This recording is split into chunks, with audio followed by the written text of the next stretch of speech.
I'm Dave Welch, and the host of the Christian Citizen podcast, and the president of U.S. Pastor Council, and the executive director of Houston Area Pastor Council, which is our flagship operation and where we are based. This is kind of a unique edition, and one in which I'm going to venture a little bit off the rails. As a ministry and as an organization, we are not political, we're a ministry. We're a nonprofit, and our intention, and from the very beginning, the founding of this organization 21 years ago, has been to restore citizenship as a functioning ministry of the local church, to get pastors preaching, teaching, leading our people to be godly, effective citizens. And that means we vote biblically, we vote regularly, we raise up people to run, we engage with a prophetic voice into our communities, we bring biblical truth to the marketplace, we bring biblical truth to City Hall, to the state legislature, to our places of governing authority. That's part of what we do. I want to address something, though. Here in Texas right now, we are just beginning the primary election voting. Early voting began today, February 20th. And, one of the things that we hear so often, which isn't a reason many people give to not get involved and not even to vote sometimes, in fact, far too frequently, is, well, politics is ugly. And the truth matter is, the real truth is that politics is ugly. And it is often so because of a simple fact that it is a battle for authority. The enemy of our souls has come to steal, kill, and destroy. That's who he is. He's a destroyer. And the war between evil and good that goes back to, and is a component of ultimately the true battle, which is the war between Satan and God. Now, we know who wins that battle, but that war is raging right now, and it will be until Christ returns and sets up his kingdom eventually. This moment where we are in, that battle takes shape very frequently, in fact, most frequently on the battlefield of what we call politics. It's ultimately the war for power. Who's going to control the sword, if you will, of governing authority? So the enemy has no rules. Literally, there are none. That means that to lie, steal, cheat, whatever is necessary to win, to get that authority, he will do. So what happened just in the last couple of days, there's one of the candidates that's on the ballot in Texas running in the primary for re-election for his position is Texas Supreme Court Justice John Devine. Now, John has been on the court since 2014 and is a former civil court judge here from the Houston State Civil Court judge, and he's up for re-election. Now, I'm going to speak today from a personal viewpoint. This is not the official opinion and position of the Houston, Texas, or U.S. Pastor Councils, because I've known John and his wife, Nubia, for 20 years.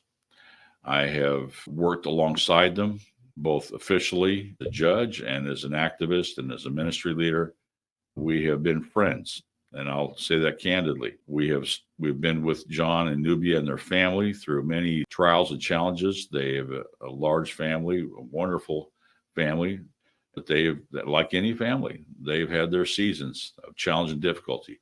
I stood by with them, was in the hospital praying with them as Nubia gave birth to a baby that the doctor said she should abort because there was a serious deficiency physically that was going to cause the death of this baby.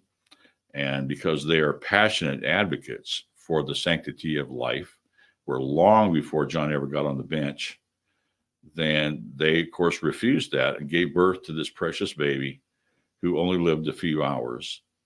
I watched them walk through that season. So we have been together. Actually, we lived not too far from each other for a while, and we were workout buddies for a while. I've known John Devine and Nubia Devine on a personal level, as well as his role as an incredible judge. And there's a lot of history there as well. But his actions on the Supreme Court have been steadfast and firm. John has been an outstanding jurist on that Supreme Court for the Constitution, for the fundamental principles that we believe in, certainly from a biblical worldview perspective. And so what happens right before voting starts, a hit piece comes out by an investigative reporter who used to be with one of the major news stations by the name of Wayne Dolcefino.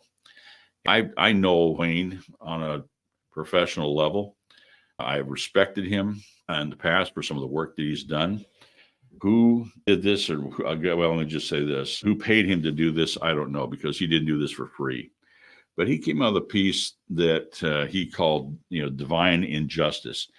And he goes into interviews. And what happened a few years ago, again, the Devine family has been an incredible giving family in a variety of different ways. But I followed this story from the get-go. There's a wonderful lady here in the Houston area who was a longtime activist. She and her husband, he passed, and her name was Elvie Kingston. Elvie's a wonderful lady, and anybody who knows her knows agree with that. Elvie started having health issues, and she became a proxy grandmother to John and Nubia's kids. They were very close as a family for a long time, for many years.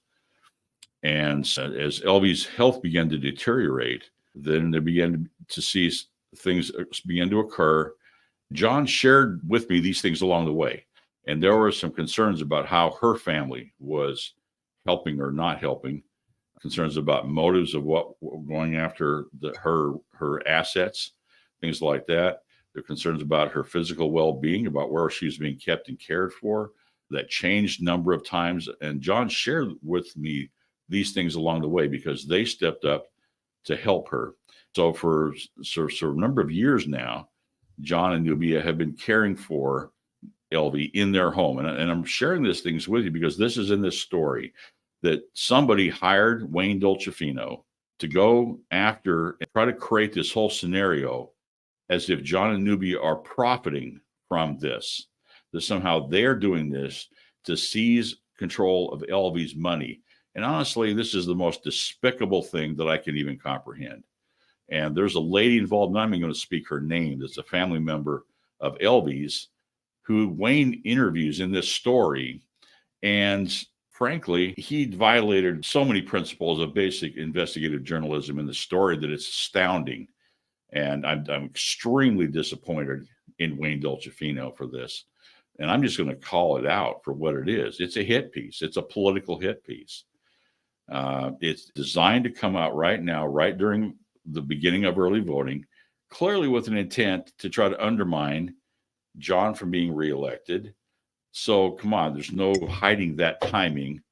I'm not going to name the name of John's opposing candidate in the primary.